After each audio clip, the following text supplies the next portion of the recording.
اعتکاف میں بہت سے لوگوں کو عادت ہوتی ہے سگریٹ پینے کی، پہلے سے ہی عادت ہوتی ہے۔ کن ضرورتوں کی وجہ سے اعتکاف سے باہر نکلا جا سکتا ہے؟ قضائے حاجت کی وجہ سے اعتکاف سے آپ باہر جا سکتے ہیں۔ قضائے حاجت یعنی پیشاب آ رہا ہے آپ کو، واش روم جانا ہے آپ نے، تو اب واش روم جانے کے لیے جب آپ نکلیں گے تو آپ نے ٹھہرنا نہیں ہے راستے میں۔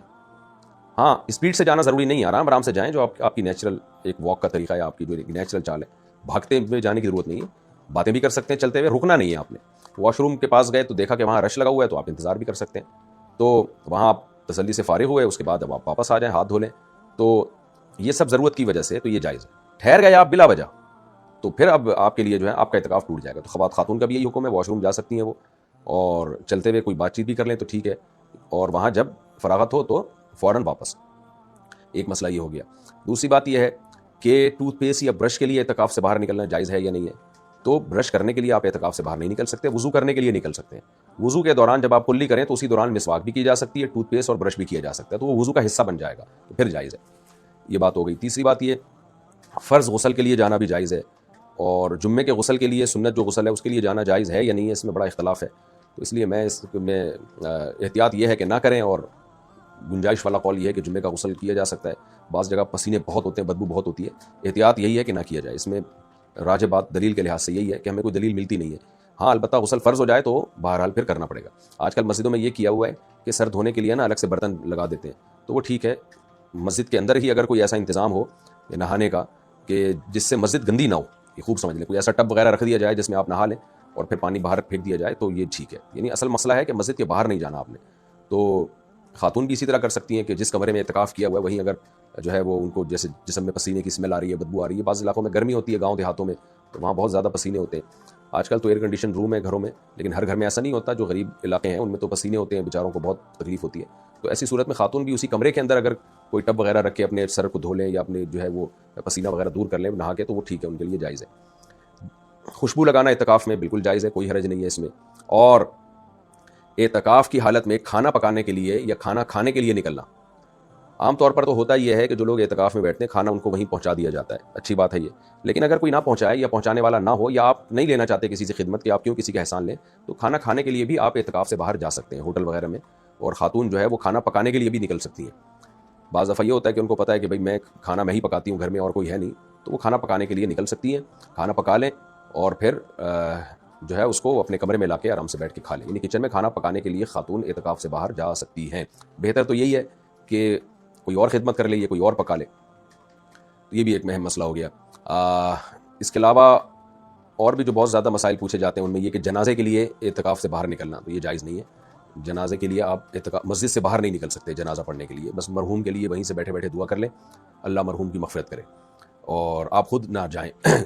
چھوٹی چھوٹی باتوں پہ لوگ اعتکاف توڑ دیتے ہیں، یہ بھی غلط ہے۔ جب اعتکاف کیا ہے نا، دیکھیں جب عبادت جب تک آپ نے شروع نہیں کی تھی وہ واجب نہیں ہوتی، لیکن جب آپ عبادت شروع کر دیتے ہیں نا تو وہ نظر فعلی ہے، وہ لازم ہو جاتی ہے آپ کے اوپر۔ جیسے آپ نے جب تک 2 نفل کی نیت نہیں باندھی تو وہ نفل آپ پر لازم نہیں ہے، لیکن جب آپ نے 2 نفل کی نیت باندھ لی تو آپ اس کو توڑ نہیں سکتے، آپ شدید عذر کے بغیر توڑا تو دوبارہ آپ کو اس کی قضا کرنی پڑے گی، تو وہ نوافل آپ کو کمپلیٹ کرنے پڑیں گے۔ تو ایسے ہی اعتکاف بھی ہے کہ جب تک آپ نے شروع نہیں کیا تھا تو آپ پہ لازم نہیں ہوا تھا، لیکن جب آپ نے سنت اعتکاف شروع کر دیا تو آپ پر اس کا پورا کرنا لازم ہے۔ اب ذرا ذرا سی باتوں پہ آپ اعتکاف توڑ کے باہر نکل جائیں، یہ عمل ٹھیک نہیں ہے، اس میں آپ کو گناہ ہوگا۔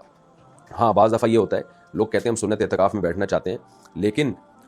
ہمیں جو ہے نا فلاں دن پیپر دینے کے لیے جانا ہے، ہمارا ایگزام ہے، اور اب اس ایگزام کی وجہ سے ہم اعتکاف میں نہیں بیٹھ پا رہے، یا یہ کہ ہمیں فلاں کام بہت ضروری کام سے فلاں دن جانا پڑے گا، تو اس کا طریقہ یہ ہے کہ آپ اعتکاف میں بیٹھنے سے پہلے ہی اس ٹائم کو مستثنی کر لیں، اعتکاف سے خارج کر لیں، کیونکہ نظر فعلی کی طرح ہے نا۔ نظر فعلی کا مطلب ایک نظر منت ہوتی ہے جو قول سے انسان مانتا ہے، ایک منت وہ ہوتی ہے جو اپنے عمل سے اپنے اوپر واجب کرتا ہے، تو واجب کرنے سے پہلے ہی اگر اس ٹائم کو آپ مستثنی کر دیں گے تو وہ ٹائم خود بخود خارج ہوگا۔ تو ایسی کنڈیشن میں آپ نے اگر پیپر دینے کے لیے جانا ہے یا کسی خاص دن آپ کو کوئی بہت ضروری کام ہے، تو آپ جب کل شام سے الحمدللہ یہاں پاکستان میں اعتکاف شروع ہو رہا ہے، تو آپ اس سے پہلے کیا کریں، آپ یہ نیت کر لیں کہ بھائی میں ان 10 دنوں میں فلاں ٹائم جو ہے اس کو میں مستثنی کر رہا ہوں یا کر رہی ہوں، اس میں مجھے پیپر دینے کے لیے جانا ہے یا مجھے کہیں بہت اہم میٹنگ میں جانا ہے، تو وہ میں نے اعتکاف سے مستثنی کر دیا۔ تو پھر اس میں یہ ہوگا کہ آپ اسپیسیفک اسی کام کے لیے جائیں اور فوراً واپس آ جائیں، بالکل ایسے جیسے آپ واش روم جاتے ہیں بس اپنا کام نمٹائے اور واپس آئے، تو اسی طرح یہاں بھی ایسا ہی ہے کہ آپ جائیں اور فوراً واپس آئیں، اسٹے نہ کریں پھر وہاں پہ، تو اس عمل سے اعتکاف ٹوٹے گا نہیں۔ ایک بات یہ ہو گئی۔ اعتکاف میں بہت سے لوگوں کو عادت ہوتی ہے سگریٹ پینے کی، پہلے سے ہی عادت ہوتی ہے، تو وہ ان کو تو افطاری میں فوراً سگریٹ چاہیے، وہ پاگل ہو جاتے ہیں۔ سگریٹ پینا بہت بری حرکت ہے، اس سے توبہ کر لیں، بلکہ اعتکاف میں بیٹھیں اسی نیت سے کہ آپ یہ 10 دن تک سگریٹ کو ہاتھ نہیں لگائیں گے۔ اصل مسئلہ تو یہی ہے کہ سگریٹ چھوڑ دیں آپ، لیکن اگر نہیں چھوٹ رہی ہے آپ سے تو اب اعتکاف نہ چھوڑیں آپ، اس بہانے ہو سکتا ہے اعتکاف میں ہی اللہ آپ کو توبہ کی توفیق دے دے، لیکن بہرحال نہیں چھوٹ رہی ہے تو پھر آپ یہ کر سکتے ہیں اعتکاف میں آپ نے جب سگریٹ پینی ہے، میں ترغیب نہیں دے رہا کہ پیا کریں سگریٹ، کوئی مجبوری ہے پینی ہے، اس کا دماغ خراب ہو گیا ہے اور وہ ایسا نہ ہو کہ اعتکاف والوں کو کوٹنا مارنا پیٹنا شروع کر دے، تو بعض لوگ اس چکر میں اعتکاف میں نہیں بیٹھتے کہ ہمیں تو سگریٹ کی عادت ہے تو ہم اعتکاف میں کیسے بیٹھیں، تو آپ اعتکاف میں بیٹھ جائیں بہرحال. تو پھر سگریٹ اگر پھر بھی آپ نے پینی ہے تو پھر اس کا طریقہ جو بتاتے جاتا ہے کہ سگریٹ پینے کے لیے تو آپ نکل نہیں سکتے کیونکہ شرعی ضرورت ہے نہیں، تو واش روم جتنی دیر آپ یوز کرتے ہیں اسی دوران آپ سگریٹ پی لیں، یہ اس میں اعتکاف نہیں ٹوٹے گا آپ کا. تو یہ چند مسائل تھے. اسی طرح نسوار کی کسی کو عادت ہے، اب مسجد میں ظاہر ہے نسوار کی ایک اسمیل آتی ہے، بدبو آتی ہے، گٹکے پان یہ ساری جو چیزیں ہیں بدبودار ہوتی ہیں، تو ان سب کا یہی حکم ہے کہ اگر کسی نے یوز کرنا ہے ان کو تو وہ پھر جو ہے نا اس دوران یوز کر لیں، تو تاکہ اور اگر کسی کو نسوار کی بو نہیں آ رہی ہے تو پھر ایک الگ بات ہے، وہ تو اب مجھے نہیں پتا کہ مسجد میں آپ نسوار استعمال کرتے ہیں تو لوگوں کو بدبو آتی ہے کہ نہیں آتی. تو یہ چند مسائل تھے اعتکاف کے جو میں نے آپ کے سامنے پیش کیے، اور اعتکاف میں اپنے ٹائم کو جو ہے ضائع ہونے سے بچانا چاہیے، عبادت کریں زیادہ سے زیادہ، شرعی مسائل سیکھیں، موبائل کا استعمال اعتکاف میں کم سے کم کریں. ٹک ٹاک اور انسٹاگرام اس میں آپ کو پتہ ہے بڑی بیہودگی ہوتی ہے، لڑکیوں کی ویڈیوز آنا شروع ہوتی ہیں، تو اس میں مسجد میں اگر آپ یہ لڑکیوں کی ویڈیوز وغیرہ دیکھیں گے تو یہ بہت بڑا جرم ہے، خوب سمجھ لیں، بہت اللہ کے غضب کو دعوت دینے والی بات ہے، اللہ کو بہت غضب آئے گا. اس سے بہتر ہے آپ اعتکاف کریں ہی نہیں،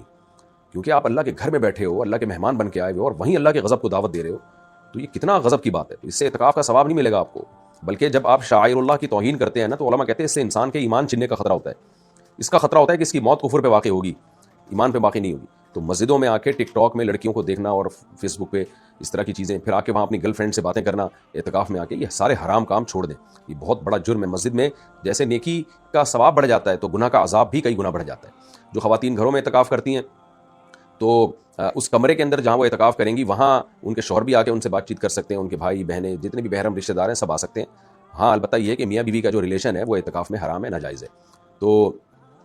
باقی یہ کہ وہ وہاں سب ملاقات کے لیے آ سکتے ہیں، البتہ وہ خاتون پردے کا اہتمام کریں. اعتکاف کی حالت میں نامحرم سے باتیں کرنا یا بے پردہ ہو کے نامحرم کے سامنے بیٹھ جانا یہ زیادہ بڑا گناہ ہے، کیونکہ اعتکاف ایک عبادت ہے، شاعر اللہ میں سے ہے، تو یہ اس پھر اعتکاف کی توہین ہوگی. تو جو خواتین گھر میں اعتکاف کریں گی تو وہ پردے کا بہت زیادہ اہتمام کریں، اس دوران کسی نامحرم سے گپ شپ نہ لگائیں. کوئی ضرورت کی بات ہو تو بہرحال کی جا سکتی ہے. اچھا اعتکاف نفلی بھی ہوتا ہے، یہ تو سنت اعتکاف ہے جس کی سخت پابندیاں ہیں، تو اصل ثواب تو یہی ہے جو نبی صلی اللہ علیہ وسلم سے ثابت ہے. لیکن بعض لوگ نفلی اعتکاف بھی کر رہے ہوتے ہیں کہ رمضان کے آخری عشرے میں 3 دن کا اعتکاف، 1 ہفتے کا اعتکاف، تو اس میں پھر کوئی پابندیاں نہیں ہیں، پھر اس کا وہ ثواب بھی نہیں ہے جو 10 دن کے اعتکاف کا ہوتا ہے، تو اس میں پھر کوئی پابندیاں بھی نہیں ہیں. تو وہ ویسے ہی بس آپ وہ بیٹھ جائیں جا کے، جتنا دیر مسجد میں اعتکاف کی نیت سے آپ گزار سکتے ہیں گزار لیں، وہ پھر کسی چیز سے نہیں ٹوٹتا. تو لیکن اصل اعتکاف وہ سنت اعتکاف ہے، اس کے اہتمام کی کوشش کریں. ہم نوجوانوں کو ترغیب دیتے ہیں کہ چلو تم سے 10 دن کا سنت اعتکاف نہیں ہو رہا تو نفلی اعتکاف کر لو، چلو کسی بہانے وہ مسجد میں آئیں تو صحیح، نہ مسجد میں جڑیں تو صحیح، مسجد کے ماحول سے تو متاثر ہوں، شاید کچھ اللہ کی باتیں سننے کی ان کی توفیق ملے، اللہ اللہ کرنے کی توفیق دے مل جائے ان کو. ہم نے بہت سارے لوگوں کی زندگیاں اعتکاف میں تبدیل ہوتے دیکھی ہیں، تو اعتکاف کو ہلکا نہیں لینا چاہیے، یہ انسان کی زندگی کو بالکل یو ٹرن کی طرح گھما دیتا ہے. تو اس لیے بڑھ چڑھ کے کوشش کریں، اللہ تعالیٰ عمل کی توفیق عطا فرمائے. پاکستان سے کسی نے پوچھا ہے جی میں روز پارک میں ایکسرسائز کرتا ہوں، مجھے ایک صاحب نے کہا کہ کیوں؟ اچھا مجھے ایک صاحب نے کہا کہ اس پارک میں سیوریج کا پانی استعمال ہوتا ہے، اس لیے اس پارک کی گھاس ناپاک ہے، اگر آپ اس پر ورزش کریں گے تو آپ کے کپڑے ناپاک ہو جائیں گے اور ان کپڑوں میں نماز نہیں ہوگی. اس بارے میں رہنمائی فرمائیے کہ سیوریج کا پانی گھاس پر ڈالنے کے کتنی دیر کے بعد اس پر ورزش کر سکتے ہیں؟ عام طور پر صبح 10 یا 11 بجے پانی دیا جاتا ہے، میں مغرب یا فجر کے بعد اس پہ ورزش کرتا ہوں. دیکھیں سیوریج کا پانی یا گٹر کا پانی ہے، کوئی بھی چیز جب زمین پہ ڈالی جائے تو جب دھوپ لگنے سے یا کسی بھی طرح وہ مٹی میں تحلیل ہونے سے اس کی بدبو ختم ہو جائے، اس کے اثرات ختم ہو جائیں تو وہ پاک سمجھا جائے گا. تو پارک میں اگر پانی ڈالا جاتا ہے اور آپ جب ایکسرسائز کرتے ہیں تو آپ کو کوئی اسمیل نہیں آ رہی ہوتی، اس سے کسی قسم کی کوئی بدبو نہیں آ رہی ہوتی، تو پھر وہ پاک ہی ہے، کیونکہ سارا دن دھوپ پڑی ہے اس کے اوپر. ہاں جب پانی ڈالیں تو فوراً اسی وقت اگر کریں گے تو کپڑے ناپاک ہو جائیں گے. تو ویسے وہ پارک والوں سے بولو کہ بھائی کوئی صحیح کام کر لو، یہ گندا پانی کیوں آپ پارکوں میں ڈال رہے ہو؟ پہلے بیماریاں کم ہیں پاکستان میں، تو اتنا گندا پانی، اور اس سے تو نقصان دہ ہوتا ہے یہ پانی، یہ ضائع کرنے کے قابل پانی ہے، یہ سیوریج میں یہ پارکوں میں استعمال کرنے کے قابل نہیں ہے. بہرحال شرعی مسئلہ یہی ہے کہ دھوپ لگنے سے یا ٹائم گزرنے سے اس کی بدبو اگر ختم ہو جاتی ہے تو وہ پھر پاک ہی سمجھا جائے گا. کوئی بھی چیز جو زمین پہ گرے نا، کوئی بھی ناپاکی، پیشاب کر دیا جیسے کسی نے تو، یا سیوریج کا پانی مٹی میں ڈال دیا تو مٹی خود مطہر ہے، دھوپ لگنے سے اور جب اس کی بدبو کے اثر زائل ہو جائے تو وہ پاک ہو جائے گا. محمد تہذیب انصاری جھانسی انڈیا سے، کیا 15 شعبان کا روزہ سنت ہے؟ نہیں بھائی، 15 شعبان گزرے ہوئے تو بہت ٹائم ہو گیا، آج تو پاکستان میں 19واں روزہ ہے، تو آپ 15 شعبان کی بات کر رہے ہیں. اچھا بھائی 19 رمضان ہے نا، 19 رمضان ہے، کل 20 رمضان ہے، کل سے اعتکاف بھی شروع ہو رہا ہے، تو کچھ اعتکاف کے مسائل بھی میں نے بتانے.